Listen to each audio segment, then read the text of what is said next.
नमस्कार। बात करते हैं राजस्थान प्रदेश की कांग्रेस की। लगता है राजस्थान प्रदेश कांग्रेस में जितने भी नेता कांग्रेस के शीर्ष पदों पर स्थापित हैं, या यूं कहें कि कांग्रेस जिनके हाथों में खेल रही है, उन सभी ने कांग्रेस हाईकमान गांधी परिवार का अनुसरण करते हुए कांग्रेस को अपने परिवार की निजी जागीर समझ लिया है।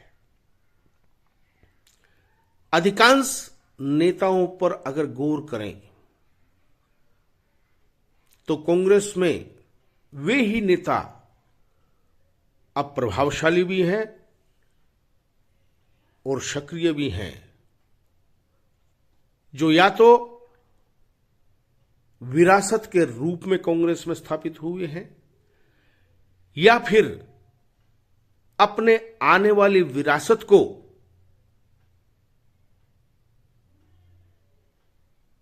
स्थापित करने के लिए, यानी अपने परिवार को कांग्रेस पर स्थापित करने के लिए जद्दोजहद में लगे हैं। और अपवाद स्वरूप एक आध को छोड़कर कांग्रेस का हर नेता इसी थ्योरी पर आगे बढ़ रहा है। उसे कांग्रेस को पुनः स्थापित करने या मजबूती प्रदान करने से ज्यादा लेना देना नहीं है। हां, ये वे जरूर रखते हैं कि मेरे बाद इस कांग्रेस पर मेरा बेटा, मेरी बेटी या मेरी पत्नी ही काबिज रहे। यानी कांग्रेस को अपनी निजी जागीर अपने अंतःकरण में वो मान के चल रही हैं। ये तो मजबूरी है कि सार्वजनिक रूप से वे अपने आप को 36 कौम के, अपने आप को कांग्रेस के और अपने आप को कार्यकर्ताओं का नेता बताते हैं। जबकि अगर निष्पक्ष रूप से नजर डालें तो कांग्रेस के नेताओं को कार्यकर्ताओं के स्थान पर अपने परिवार का ही आगे बढ़ाना उचित लगता है। अधिकांश कांग्रेस के नेता पूरे राजस्थान में, चाहे वो सीनियर नेता हो, चाहे द्वितीय श्रेणी के, चाहे तृतीय श्रेणी के, और चाहे जिला स्तर के, और चाहे विधानसभा स्तर के, सभी के सभी कांग्रेस का दोहन ही करना चाहते हैं। क्योंकि आज भी बुरी से बुरी स्थिति में भी कांग्रेस का अपना एक वोट बैंक है,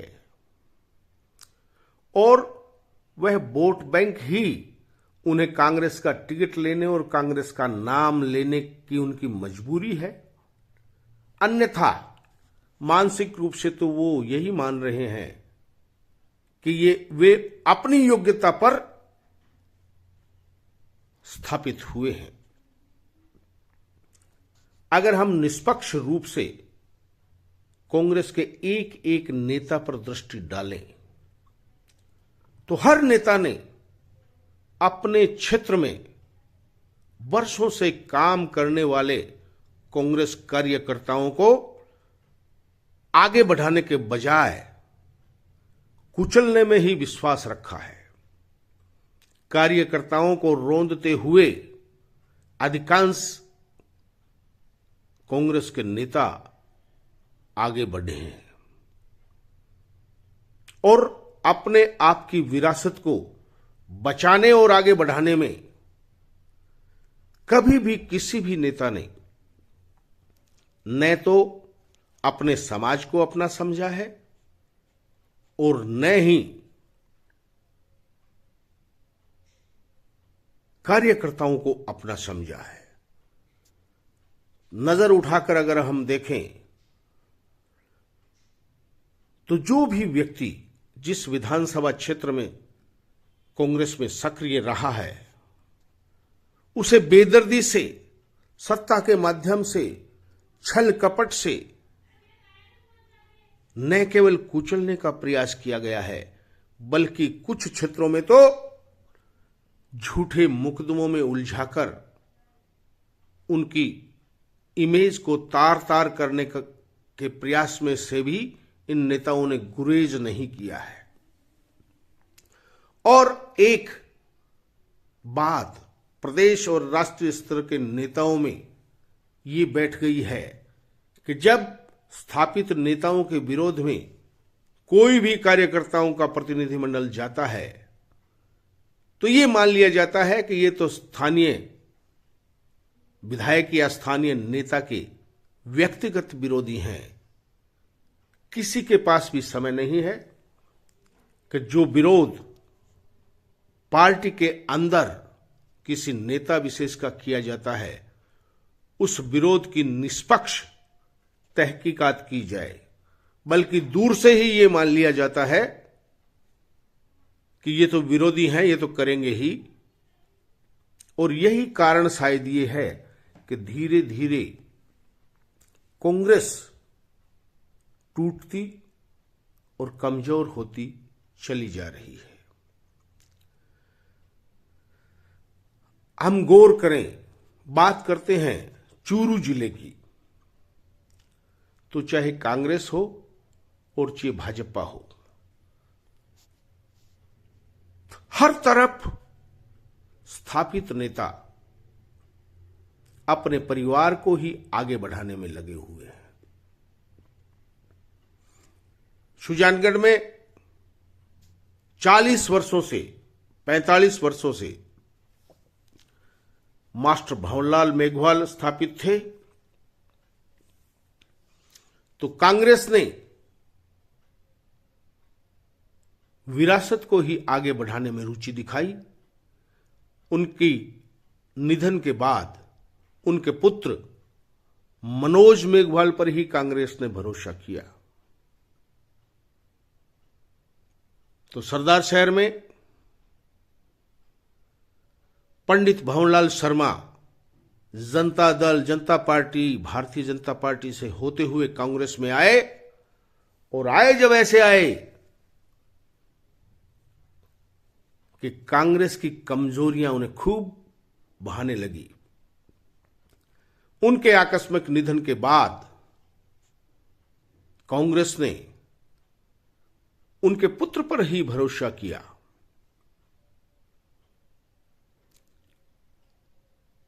तो गाहे बगाए नरेंद्र बुडानिया चूंकि अभी एक्टिव मोड में हैं, लेकिन पिछले 5 वर्षों में अगर 2018 से 23 के बीच में गौर करें तो नरेंद्र बुडानिया ने भी अपने पुत्र अमित बुडानिया को लगातार 5 वर्षों में तारानगर के लोगों के बीच वो भेजते रहे हैं। अपने बाद की विरासत को बचाने के प्रयास में वे भी लगे हुए हैं। तो चूरू में अगर राजेंद्र राठौड़ की बात करें तो उनके पुत्र पराक्रम सिंह को भी लोग ये मानते हैं कि वे भी अपनी विरासत को आगे बढ़ाने के लिए पराक्रम सिंह को आगे रखते हैं। 2023 के तारानगर विधानसभा क्षेत्र की मूल कमान तो उन्होंने भी पराक्रम सिंह के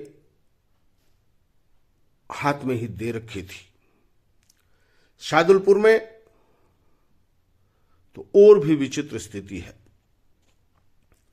भाजपा के राम सिंह कस्बा के पिता मास्टर दीपचंद विधायक थे, लेकिन वे अपने दम पर निर्दलीय विधायक चुने गए थे।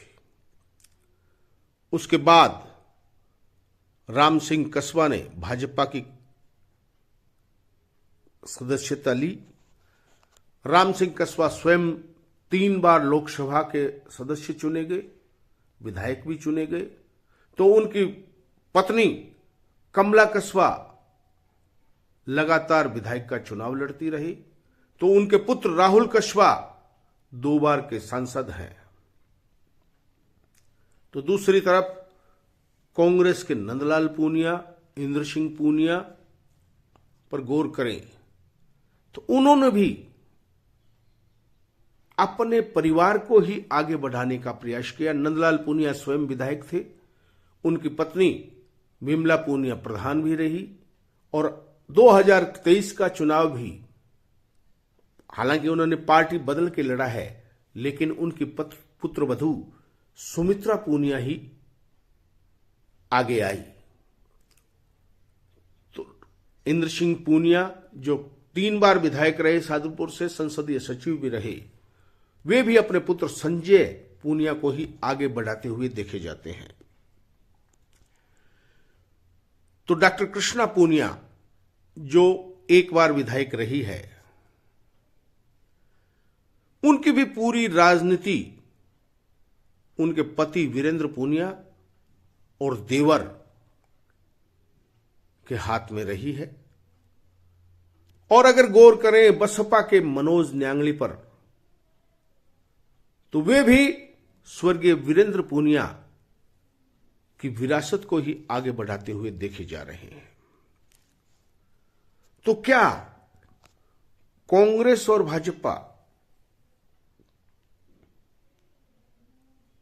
दोनों में ही किसी भी नेता के पास यह विजन नहीं बचा कि वर्षों से जो राजनीतिक नेतृत्व आप कर रहे हैं, आपकी टीम में आपके परिवार के अलावा कोई भी विश्वसनीय नहीं है और किसी में भी यह योग्यता नहीं है।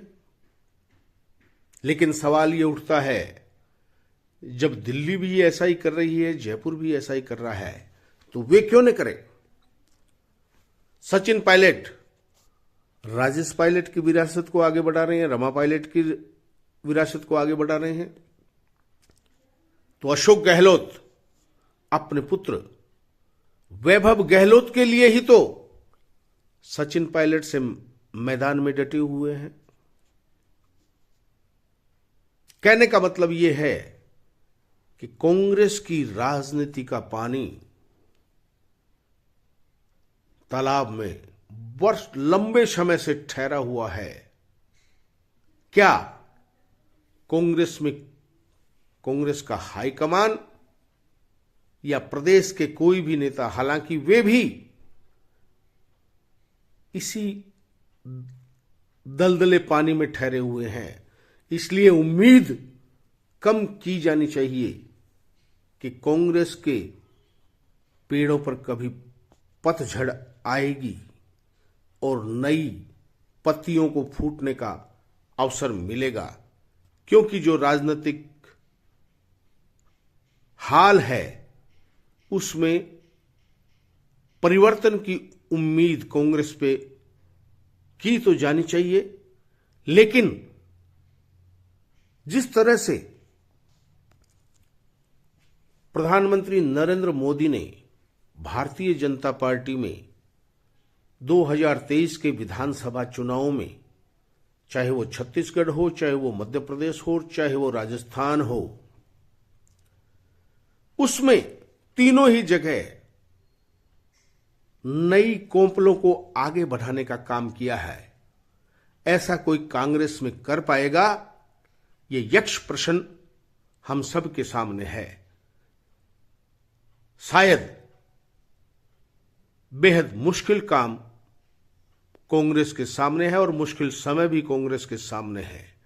और जब संकट के समय ही परिवर्तन लाया जा सकता है, नहीं तो कांग्रेस की स्थिति लगातार जो हो रही है ऐसी ही होती जाएगी। और ये कहावत कांग्रेस पर फिट बैठेगी कि आप डूब्यो पांडियोर ले डूब्यो गणगौर।